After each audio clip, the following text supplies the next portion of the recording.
Hello, the spicy कढई किचनमध्ये असा उपवासाचा चटपटीत बटाटा बनवणार आहोत। चला तर मग आता चटपटीत असा उपवासाचा बटाटा कसा बनवायचा लगेच बघूया। त्यासाठी इथे मी 3 बटाटे कुकरला उकडून घेतलेले। सर्वात आधी आता हे बटाटे मी चिरून घेणार आहे। हे बघा, इथे मी बटाटा चिरून घेतलेला आहे। तुम्हाला जी साईज हवी त्या साईजचा तुम्ही इथे चिरून घ्यायचा। चला आता चटपटीत बटाटा कसा बनवायचा लगेच बघूया। आता इथे गॅस चालू केला, कढई ठेवलेली, थोडंसं इथे मी तेल ॲड केलेले 1 चमचा भरून। इथे तेल तापल्यानंतर अर्धा चमचा जिरे ॲड केलेले। जिरे छान फुलले की लगेच इथे आपण हिरवी मिरची, इथे 3 हिरव्या मिरच्या अशा कट करून घेतलेल्या त्या पण ह्याच्यामध्ये ॲड केल्या। छान मस्त असं परतून काढायचं आहे आपण ह्या तेलामध्ये। जिरे आणि मिरचीच ॲड करायची, कारण इथे आपण उपवासाचा बटाटा बनवतोय, त्यामुळे इथे फक्त जिरे आणि मिरचीच छान मस्त तेलामध्ये अशी खमंग फ्राय करून घ्यायची आहे।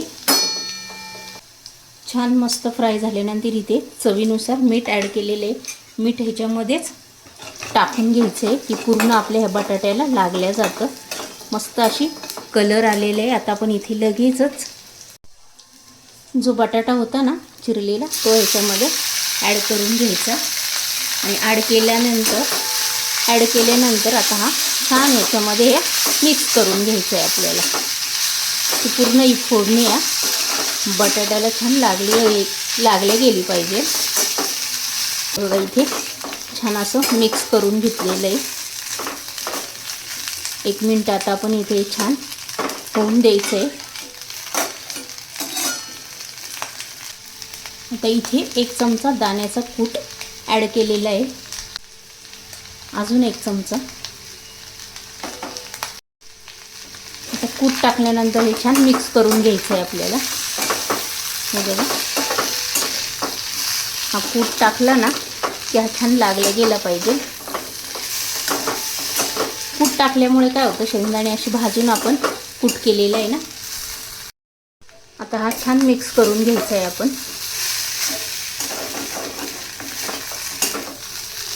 हा उपवासाचा बटाटा बनवायला आहे ना फार काही इथे वेळ लागत नाही, पटकन होतो।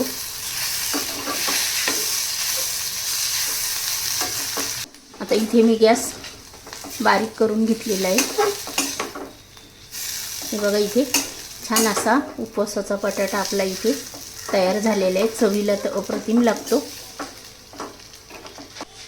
तुम्हाला जर खिचडी खायची नसेल, एकादशी असेल किंवा चतुर्थी, गुरुवार, शुक्रवार जे काही तुमचे उपवास असेल, त्यावेळेला जर तुम्हाला खिचडी खायचीच नाही आहे, त्यावेळेला तुम्ही असा चटपटीत बटाटा बनवून बघा, अतिशय टेस्टी लागतो। आणि हा चटपटीत बटाटा दह्यासोबत अप्रतिम लागतो। बनवणार ना तुम्ही असा पटकन होणारा उपवासाचा बटाटा, नक्की ट्राय करून बघा, खायला अप्रतिम लागतो। आणि तुम्हाला जर ही रेसिपी आवडली असेल तर पटकन लाईक करून घ्या। चॅनलवर जर नवीन असेल तर सबस्क्राईब करून घ्या आणि हा व्हिडिओ तुमच्या मित्रमैत्रिणींना शेअर करा। पटकन होणारी रेसिपी आहे आणि अशीच एक छान रेसिपी घेऊन आपण नेक्स्ट व्हिडिओमध्ये पुन्हा भेटूया।